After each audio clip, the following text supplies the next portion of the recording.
Okay, so we just finished up one part of this section. Now we're getting ready to go to the next part. Again, this is a long section. It's a lot of information here that I want to take my time to be able to explore and to help point out some things that you may not know or understand, but it's going to help you get a better understanding, because I believe if I can help you get a better understanding, it's going to stick. You're going to remember more of it, and you're going to minimize your frustration. So if you're coming to this channel, you're new to this channel, and you would like to follow along, the curriculum is free. The link is in the description. Also, too, like I say, keep encouraged, stay encouraged. You can do this. I know that you may be trying to pull a hair out your head, but that's normal. We all think like that. So let's get into the curriculum and let's understand the next piece. Here, return terminates function execution. When a return statement executes, the function terminates. Remember that, because sometimes this runs into a lot of logic errors and people can't understand why the code is not working.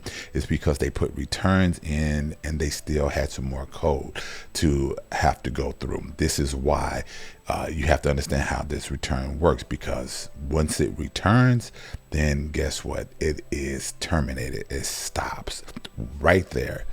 So regardless of whether or not there is any code following the return statement, this means that you must be careful to use return only when the work of the function has been completed. So think like the compiler. What's going on here?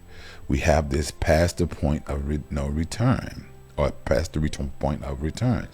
You notice that the return is before the console.log, but yet the only thing printed was I'm done. But yet you have some more code that needs to be executed.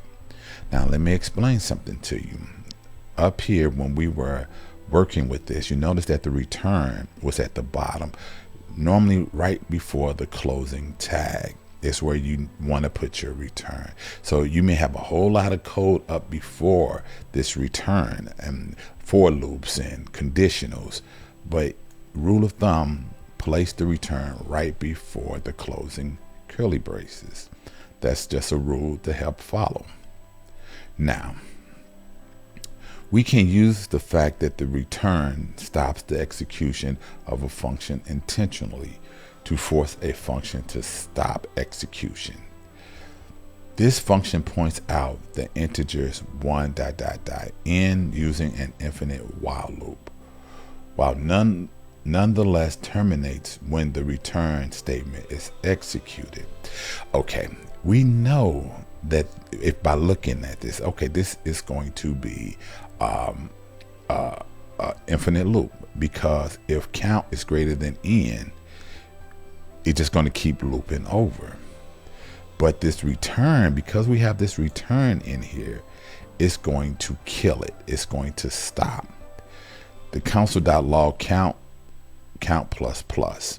Let's look at that so I can help you see it. So let's go over here, pick up the console, clear that out from the last video, hit that button to copy it to the clipboard. I'm gonna paste it in, and I want you to see what the results is so I can explain it to you. Now when I hit the enter button, it's undefined. First question, why is it undefined? Why didn't something pop up? You might have seen it when I first did it, maybe you didn't, but we did not invoke the function. So let's invoke the function. What is the function called? Because I can't see it. It says count to n. Put parentheses and let's put a foreign there. Now let's run it. What does that say? Reference error. Count to n. Did I spell it right? To n is not defined. Okay, so it's not defined. The function count to n is not defined. Why isn't it not defined? What am I doing wrong? Did I spell it wrong? I did. So Let's go back and let's spell it right. There we go. It's good to see the error so you can understand what may happen. So it's running 1, 2, 3, 4. Now, what I don't want to do, because I put the 4 in here and it looped through once, because remember, once it goes through the first, once the condition is true, it runs the actual block of code. So if count is greater than n, which is true, and I passed in the number 4. So it goes 1 is greater than 4, true. 2 is greater than 4, yes. 3 is greater than 4, yes. 4 is greater than 4, yes. And then it hits the return and then it stops because it hit the number 4. But now, if I take that return out, I'm going to have an infinite loop. It's just going to keep going. So I'm not going to do that because I don't want to crash it right now. And I guess I could do it when I think about it, because I'm going to stop the video right after this anyway, because I'm going to make a separate video for the Boolean function. So I'm going to go back here and I'm going to remove that return. And what am I going to do? I want to put in the console.log. So let me put this bit of code. Now let me just remove the return first, see what happens. All right. And so now, you see how it's just going and going and going. And so it's not going to stop until I refresh this page, which let me refresh the page.